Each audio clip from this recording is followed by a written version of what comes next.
Hello again, friends. Today I wanted to showcase a new variation of Impack Ein. To begin with, the addition of impact monsters has given the deck an excuse to run even more impacts than ever before.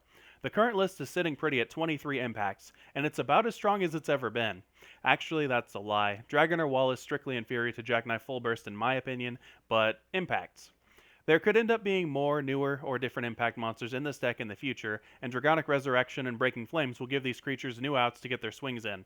We will have to wait on the Q&A to determine if the reminder text on the monster impact stating that you may only call one per turn, and you may only call them during the final phase, also applies to being unable to call the cards through card effects. There could come a point in the future where we have only impacts, impact monsters, and spells in this deck. Expect some more changes and reoptimization in the near future. The major changes to the current deck list include removing the size 3, lower costed dragons and replacing them with jackknives. Aster, Star Guardian Jackknife, and Dragonor are the monsters for this particular version of the deck, as they are all size 2 or greater Neo-Dragons. This of course means that Stargantua Punisher, also known by its incorrect canonical name of Radiant Punisher, is one of the new tools that the deck uses. It gives us insane reach due to it not caring about our opponent's current life total, and it deals 4 damage for only 3 gauge, and that's really solid.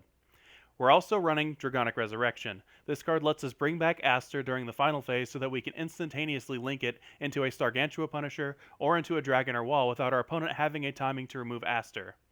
Not too much else is different. We still rely on maximum skill Breaking Flames to pry open their center, Roaring/Gargantua Punisher to end games, and Charge of Virtuous Blood and the Ancient World spells for card and gauge management.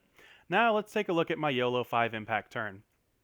You can see that I started off with Charge of Virtuous Blood, giving myself and my opponent 4 gauge, although it looks like my opponent forgot to gain a gauge. Doesn't really matter. And then I linked into maximum skill Breaking Flames to pry my opponent's center open. And then I used Dragonic Resurrection to bring Aster out. Without a counter timing for my opponent to remove it, I instantaneously go into Dragonor and swing 3 at their face. And then I finish it up with 5 more gauge into a Roaring/Gargantua Punisher. That was 5 different impacts all in the same turn, dealing 11 damage in one go. And that is what this deck is striving to do by having all of these impacts. The versatility to have unique and crazy final phase plays just like this one.